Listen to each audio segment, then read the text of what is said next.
welcome back. Jen Smith here, along with Jenny O'Laughlin, and we're going to talk about synchronicities today. This goes along with all of the coaching work that we do and synchronicities and why are they important. And we're going to talk about a few things that have happened for us within the last week or the last time that we left off with you. So, hello, good morning, Jenny. How are you? Good morning, Jen. I am doing well, and thank you for having me on. Yeah, it's going to be exciting. So today's It's a about great topic. synchronicities, which we hmm which we've had lots of synchronicities, right, through all of our life, but become more aware of it as we go into this becoming aware and really seeing what's happening in our environment. So, is there anything that you would like to say about synchronicities or anything that has come up for you within the last week or so? Or maybe you started noticing synchronicities in your life. Well, I like to think of synchronicities as a type of communication. I once worked with a woman who studied timeline shifts and quantum intelligence and quantum communication. Mhm. And what she said is, normally we're used to a rational type of communication, what we understand from our conscious mind. It's very linear. But quantum communication is on such a deep level that it sometimes doesn't make sense to the rational mind. So sometimes it can be hard or difficult to decode and Mhm. understand in a rational way. But there's some part of us that really feels deeply like, oh, what just happened means something. I don't know exactly what it means, but it's like a communication from life or from nature or however you want to see it on that deeper, more quantum level.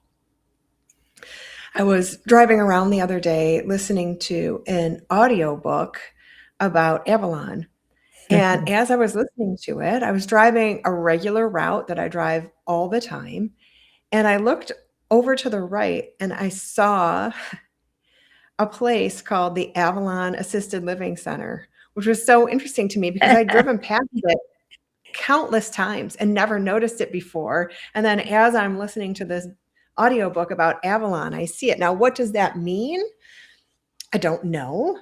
I think for me, it means there's some significance about Avalon to look into a little bit more.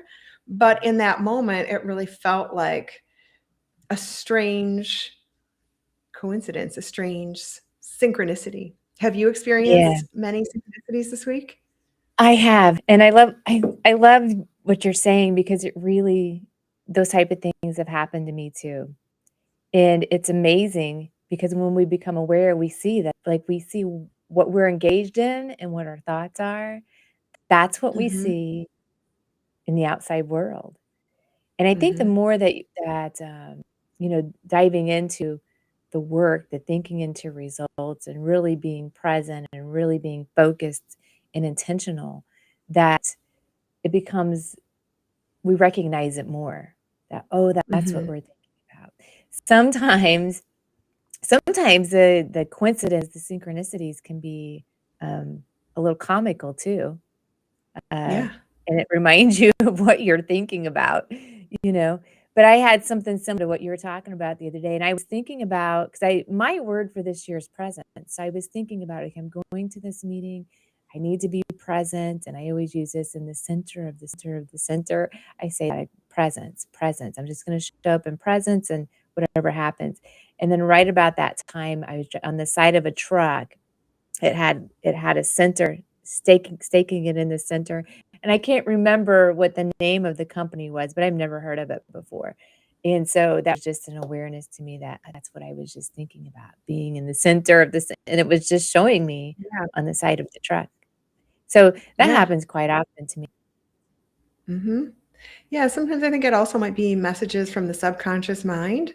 It's the way the subconscious communicates to us is Mhm. oftentimes through symbols and connections as opposed to the way Yeah. our rational mind works, which is completely different.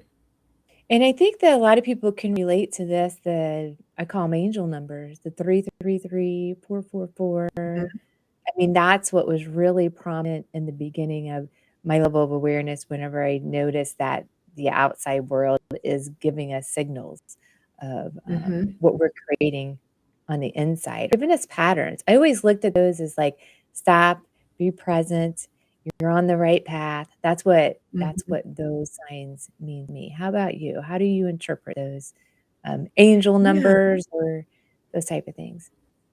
Yeah, I think similarly, you and I both do coaching work, and one of the premises of the work that we do is we cannot outperform what's going on in our subconscious mind. And, our subconscious mind is programmed with all kinds of paradigms that dictate what we believe about ourselves, what we believe about the world and other people, and how we interact with the world and other people. And so, and we're just not like generally aware of them on a day-to-day basis. We just think we're living our life the way we live it, and we're looking at the outside world and interpreting it as being fixed. And okay, this is the way life is. We live from the outside in instead of the inside out. And part of working and living from the inside out requires digging into what's going on in the subconscious mind. And it's pretty easy to do because all you have to do is sit there and think about, okay, well, these are my thoughts about life and the world, write them down on a piece of paper. And that's kind of what's running in the subconscious mind. And I think as we start to decide to program new information into our subconscious mind, um, through the coaching work that we do, just by thinking a different thought on a regular basis over time. What I believe is that the subconscious mind then communicates again differently than the conscious mind, right? The conscious mind is rational, it's linear, it's, easy for us to understand because our whole kind of culture raised us to be rational, to think Yeah. that way in a linear way. And the subconscious mind, I don't think really works that way. It works on the Yeah. level of symbols, synchronicities, coincidences. So I think sometimes as we see them more, it's because there has been a shift that's taken place in the subconscious mind, or our subconscious is drawing these things to us to either wake us up or give us a message or get us to pay attention to something. And, I think the interpretation sometimes trickier than just understanding. Okay, that was very unusual. The chances of that synchronicity happening were very small, and, like, understanding, "Okay, I need to pay attention," and then the harder part is, okay, what is the communication actually? And Mm. sometimes we don't even have to know what the communication is. No, sometimes we just need to recognize it, right? You were talking Right. about rationality. Our conscious mind is we live in this linear time frame when actually time is Mhm. very, very fluid. Um, but logic, all of the Right. logical Mhm. incremental steps that we've been taught in life, programmed, is like that's the one thing is sometimes you have to think logically to Mhm. really tap into the greatness that's available for all of us.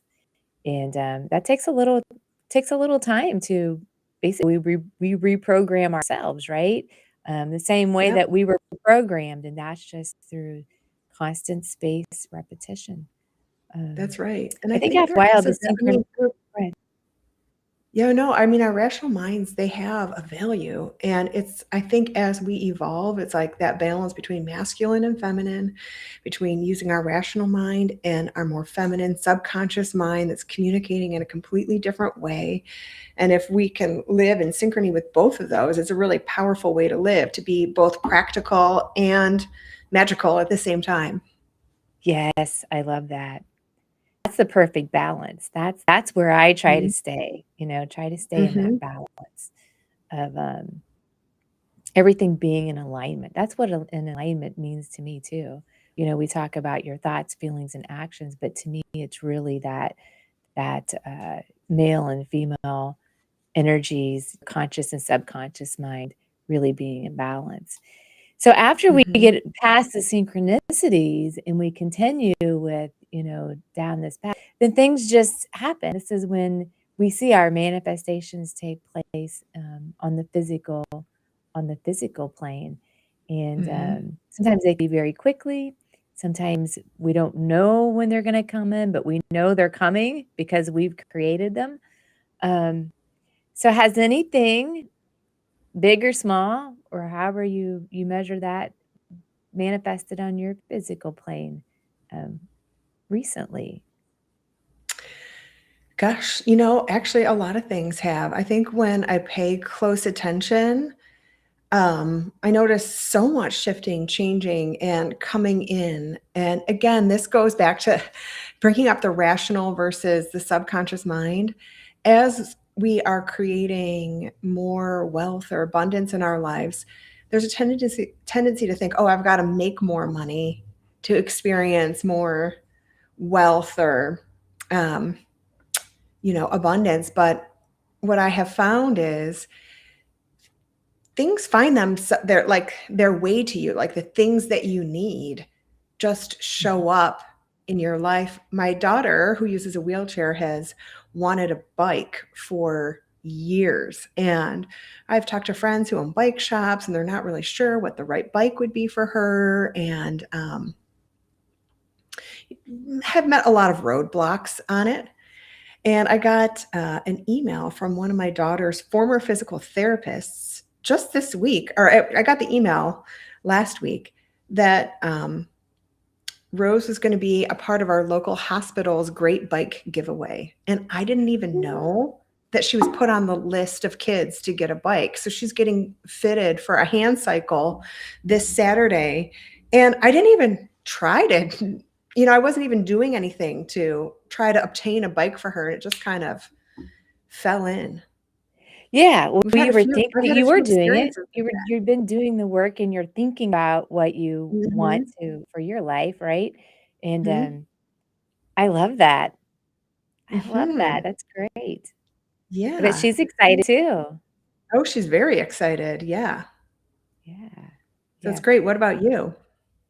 There's what I've noticed just this week, because as your life goes, we're creating our life, so we see things manifesting on the physical plane all the time, right?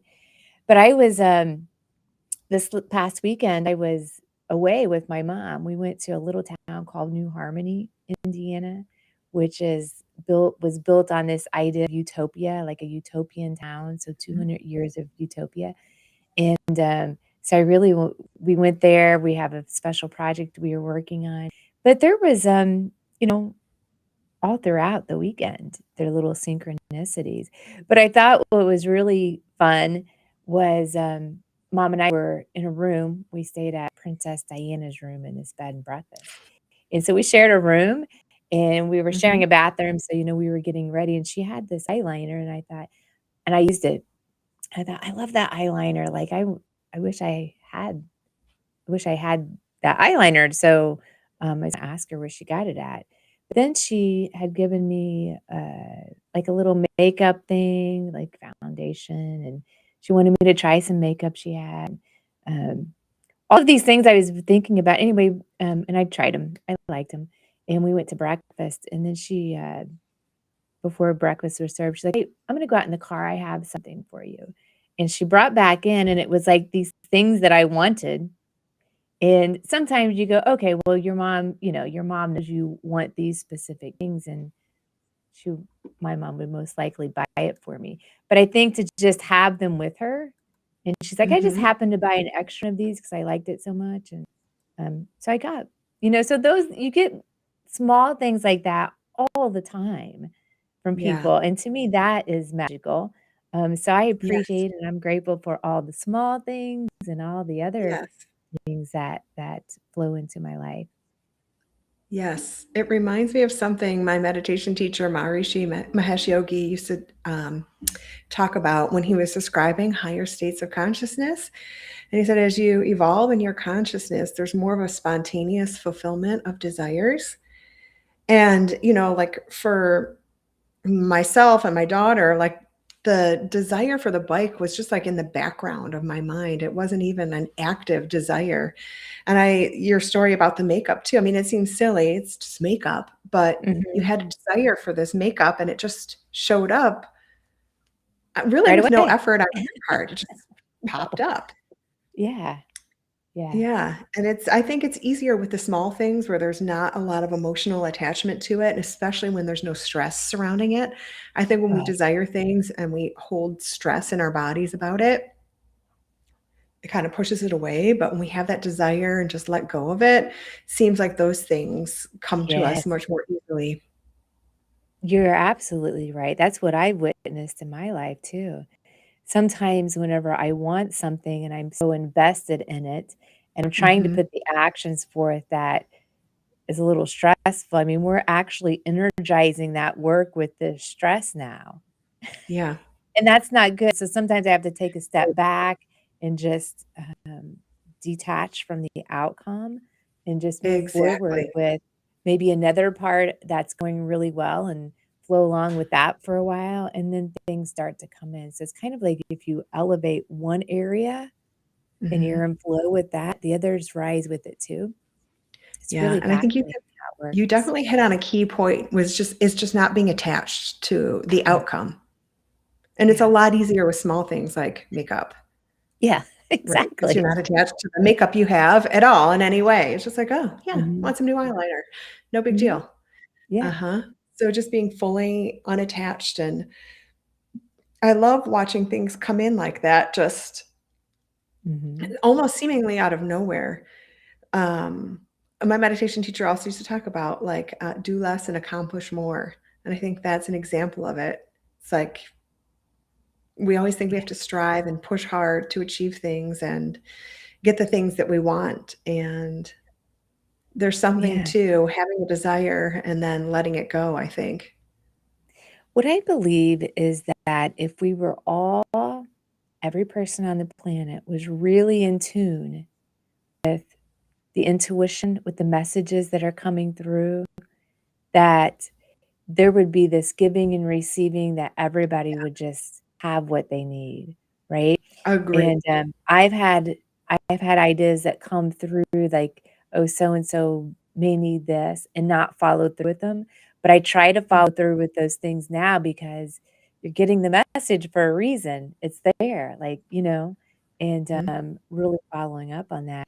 Even if it's, just messages, the intuition, call someone. I do that. I don't know if other people do that. I always wonder that because I sent a message to a couple friends last week, and they're like, mhm, "Well, we were just thinking about you." So I wonder, do they go with their intuition and reach out to someone? Because I felt like we were all getting the same message to mhm. get connected with each other. I don't Yeah, maybe. You just did it first. know. That could be too. Yeah. Yeah, yeah, you never know. The other thing I was noticing is I'm doing some, updates to my house. So I've had people, come over just, calling a company, getting a quote on, getting my cabinets painted. We got some landscaping work, different kind of work going on. And, Mhm, what I've noticed is the service people that come, because I don't necessarily know them, I just called the company, is that well, once they ask, "Well, what is it that you do?" And I natural energy healing, do energy healing and mindset work. They start talking about crystals and pyramids, and they're in tune with things, um, but I don't really hear a lot of people talking about that just in normal social situations. What do you think of yeah, that? they might not feel comfortable talking about it, but I think if the service people saw your crystals, then that opened a door for a conversation. Mhm. Yeah. No one wants I to be often seen as weird or woo-woo. Well, I often wonder, like, when is this going to become mainstream? The energy healing. I see meditation and mindfulness, but it's Mhm. not something that is really talked about on a wide social level, you know? Not What are yet. you I think seeing? it's Do you see coming. that? I think it's coming. I think more and more people are open to all different kinds of um, possibilities and potentials and energy healing and working with crystals. But it's still going. I When I first started teaching yoga, it was in 2000, and I live in the Midwest, and we're a little behind what's going on the coasts. And when I first started teaching, no one had any point of reference for yoga. There were people who would say yogurt because they didn't know what I was talking about when I said yoga. I mean, that is true. That happened to me multiple times. Mhm. And over the last 2 decades, slowly yoga has become mainstream. And like in the early days, people would be like, "Oh, you're in a cult. That's weird. Be careful. Don't mess around with that stuff." And I think now people of all different belief systems and religious backgrounds practice yoga together and value it. But Mhm. 20 years ago, that was not the case. I think the same is true with meditation. Meditation was a little slower to come around than yoga. I think people could recognize the value of, stretching their bodies and keeping their joints. There's like a physicality to yoga that people could wrap Mhm. their mind around, even though it's very different from the way Americans moved their bodies previously.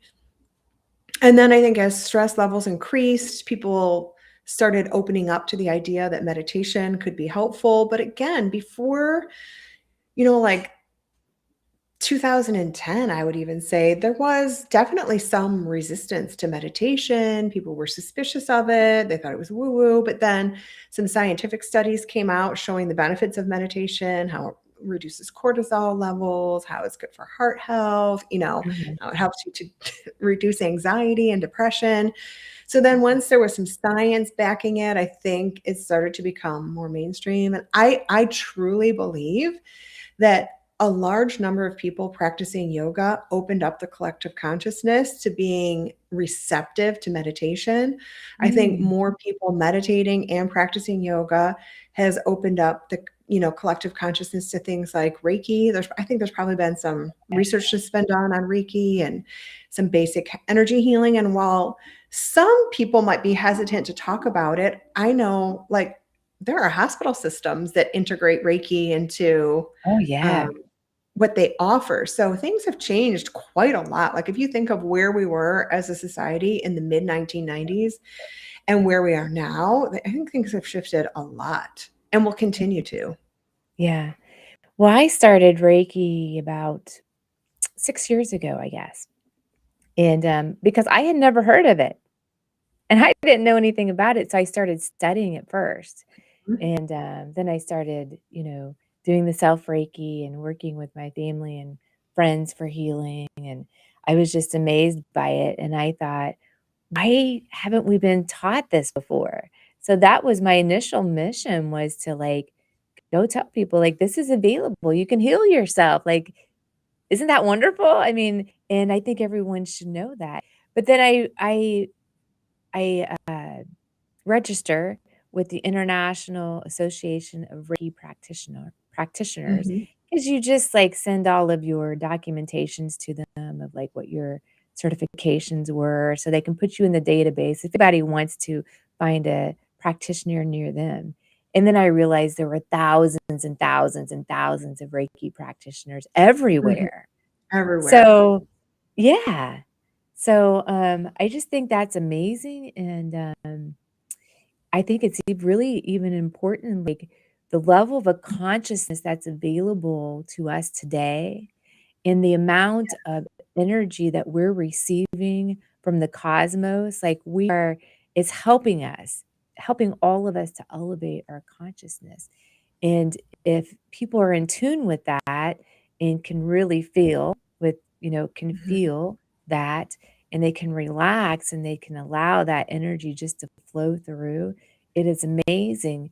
Um, so I think that's where meditation and Reiki can mhm, really help people, especially now, because if they're blocking that energy from flowing through, or not allowing that healing to go through them that's available to them, I think that's why we see some of the in my area, people are saying there's some sickness going around, but it's all energy related. It's all energy related. So just relax the mind, and allow that energy to flow and everything will be great. Yeah, and the way I see life is everyone's life is an evolution, Okay. even when it might seem like you're devolving. And so when injury or illness pops up, it's always there to propel you forward in some way. So some people will come to yoga, meditation, healing on their own because they're interested in it. But I think when you have had an injury and traditional medicine isn't helping with it, it's like a repetitive stress injury or a lifestyle injury or pain that's coming from lifestyle, and you can't find relief in the traditional roots, these alternatives, people are much more open to alternative methods of healing when Yeah. they've tried everything that they know how to do. And a Mhm. lot Oh, of yeah. Americans are suffering right now. There's a lot of people who are in pain, Mhm. physically or mentally, emotionally. Yeah, and I think what's great about Reiki and meditation, these is that they can be used in conjunction with traditional medicine if people are wanting to, Yes, try it out. It's a great complement. So it's not like you have to 100%. stop everything you're doing traditionally if you No. want to try, these natural Mhm. healing methods because they work beautifully with any other program that Really. you're choosing, And I right? really I'm a big proponent of Western medicine. I think everybody should see their doctor on a yearly basis and work in conjunction with their doctor. Hopefully, you have that kind of relationship with your doctor. Say, "Hey, I wanna try Reiki and add it into what I'm doing." I think it's the balance of the masculine and the feminine. We have Western medicine. It's great for certain things. It's not so great for chronic problems sometimes, and Mhm. merging the 2 together can just be a beautiful experience. Yeah, absolutely. Mhm. Absolutely. All right. Anything else you want to say about synchronicities before we go today? No, I don't think so. I mean, it's just I love just being open to it. Oh, yeah. Yeah. It's Yeah, it's it's a beautiful way to live, and it's exciting, and it it is. seems magical. The more that you pay attention to it and the more gratitude that you have that it's coming in, the more you'll see, Yes. right? So the more you believe, the more you see, and the more you see, the more you believe. So it's a beautiful upward spiral in life. All right. Yeah. Well, thanks, Jenny, for joining again today. I always enjoy us getting together and chatting each month. And thanks for you that are joining us live here today. And we will be back next month for another talk. So until then, happy creating, happy manifesting, and we'll see you next month. Thank you, Jen, for having